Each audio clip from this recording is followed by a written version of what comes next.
चंद्रयान 3 जल्द इतिहास रचने वाला है। अब की बार भारत चांद को मुट्ठी में कर ही लेगा। चंद्रयान 3 मिशन की सफलता से नया इतिहास रचेगा भारत। जी हाँ दोस्तों, इसी महीने की 14 तारीख को चंद्रयान 3 की चांद की यात्रा शुरू हो जाएगी और इस बार का चंद्रयान मिशन पूरी दुनिया को दिखा देगा कि भारत स्पेस टेक्नोलॉजी में भी सबसे आगे है। तो चलिए आज की वीडियो में आपको चंद्रयान मिशन की पूरी जानकारी देते हैं ताकि आप भी भारत के इस प्राउड मोमेंट का हिस्सा बन सकें। तो बस बने रहिए वीडियो के अंत तक। दोस्तों, आपको 2019 का वो शनिवार तो याद होगा जब पीएम नरेंद्र मोदी सुबह सुबह बेंगलुरु के इसरो के हेड ऑफिस पहुंच गए थे। उसी समय चंद्रयान 2 चंद्रमा की सतह पर उतरने वाला था। तभी लैंडर विक्रम से इसरो का संपर्क टूट गया था। भारत का मून मिशन चंद्रमा की सतह से 2.1 किलोमीटर दूर रह गया था और आखिरी पल में चंद्रयान 2 का 47 दिनों का सफर एक असफलता के साथ समाप्त हो गया था। उस वक्त चंद्रयान 2 के लिए सालों से मेहनत कर रहे सभी वैज्ञानिकों की आंखें नम थी। इसरो के चीफ के सिवन अपने आंसू नहीं रोक सके थे और उनकी आंखें छलक पड़ गई। पीएम मोदी ने फौरन उनको गले से लगाकर दिलासा दिया था। ये बेहद ही भावुक पल था। बाद में के सिवन ने कहा था, पीएम के शब्द हौसला बढ़ाने वाले थे। उन्होंने हमें हौसला रखने को कहा और उम्मीद को जिंदा रखने के लिए प्रेरित किया। इसरो एक बार फिर चांद को छूने के ख्वाब सजाने लग गया है और अब उन सपनों के साकार होने का वक्त आ गया, क्योंकि 14 जुलाई 2023 को इसरो 2:35 में आंध्र प्रदेश के श्रीहरिकोटा स्थित सतीश धवन स्पेस सेंटर से स्पेसशिप चंद्रयान 3 लॉन्च करेगा।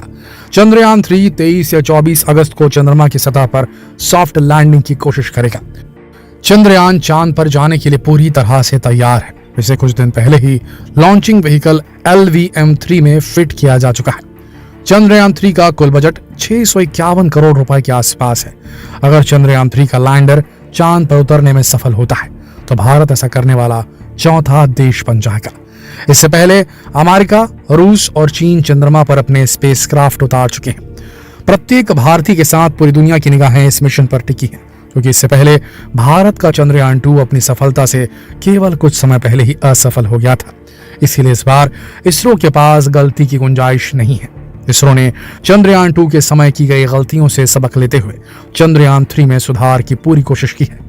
चंद्रयान 3 चंद्रमा पर पता करेगा कि वहां का तापमान कैसा है, सतह पर भूकंप कैसे आते हैं, कितने आते हैं, वहां प्लाज्मा एनवायरनमेंट कैसा है और वहां की मिट्टी में कौन से तत्व हैं।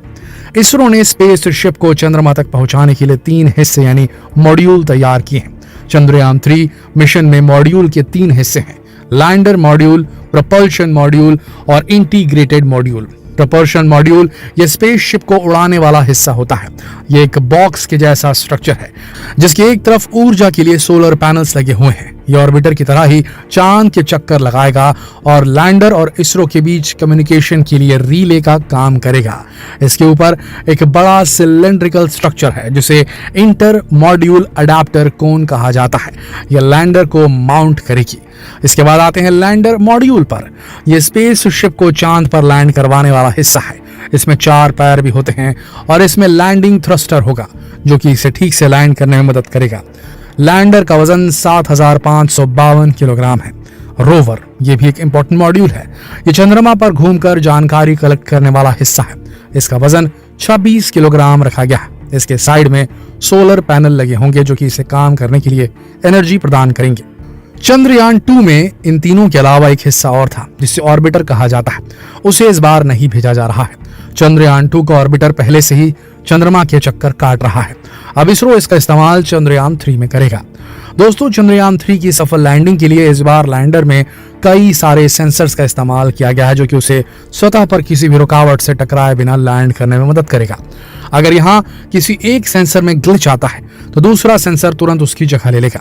इसकी ऊंचाई को कंट्रोल करने के लिए रिएक्शन व्हीकल्स का इस्तेमाल किया गया है। इसमें कम्युनिकेशन के लिए एक्स बैंड एंटीना का इस्तेमाल किया गया है। दोस्तों, चंद्रयान 3 चंद्रमा के दक्षिणी ध्रुव पर उतरेगा, लेकिन यहाँ लैंडिंग करना काफी मुश्किल है। चंद्रयान 2 भी यहीं जाने की कोशिश में फेल हुआ था। यहाँ चांद की सतह में काफी क्रेटर्स हैं और यहाँ लैंडिंग के लिए समतल सतह ढूंढना काफी मुश्किल है। इसलिए किसी भी वक्त लैंडर के फिसलने और नष्ट होने का खतरा बना रहता है। अब एक और सवाल आपके मन में जरूर आ रहा होगा, जब चांद के दक्षिणी ध्रुव पर लैंडिंग करना इतना मुश्किल है तो इसरो बार बार वहीं लैंड करने की कोशिश क्यों कर रहा है? असल में चांद का वो हिस्सा है जिसे आज तक बहुत कम एक्सप्लोर किया गया है, क्योंकि ये हिस्सा पृथ्वी के संपर्क में बहुत कम आता है। और ये वो जगह है जहां चंद्रयान 1 ने पानी की खोज की थी। बाद में नासा के सैटेलाइट ने भी ये बात कंफर्म की थी कि चंद्रमा के साउथ पोल पर पानी है। यहाँ कई ऐसे क्रेटर्स हैं जिन पर कभी सूरज की रोशनी नहीं पड़ती, जिस वजह से ये सूरज के रेडिएशन से बचे रहते हैं। और यही कारण है कि यहाँ जीवन के अंश भी मिल सकते हैं और एक बहुत बड़ी खोज होगी अगर हुई तो। इसीलिए चंद्रयान 3 को भी चांद के इस हिस्से पर लैंड किए जाने की कोशिश की जाएगी। चंद्रयान 2 भी यहीं लैंड करने की कोशिश कर रहा था, लेकिन उसका वो काम हो नहीं पाया था। चंद्रयान 3 के लैंडर का नाम विक्रम ही होगा, जो भारतीय अंतरिक्ष कार्यक्रम के जनक विक्रम साराभाई के नाम पर रखा गया है। इसके रोवर का नाम प्रज्ञान होगा। ये रोवर बिल्कुल चंद्रयान 2 की तरह ही चांद की सतह पर उतार दिया जाएगा। ये 6 पहियों वाला एक आयताकार रोवर होगा। इसमें कई सारे नेविगेशन कैमरास होंगे, जिसमें एनर्जी के लिए सोलर पैनल और कम्युनिकेशन के लिए एंटीनास भी मौजूद होंगे।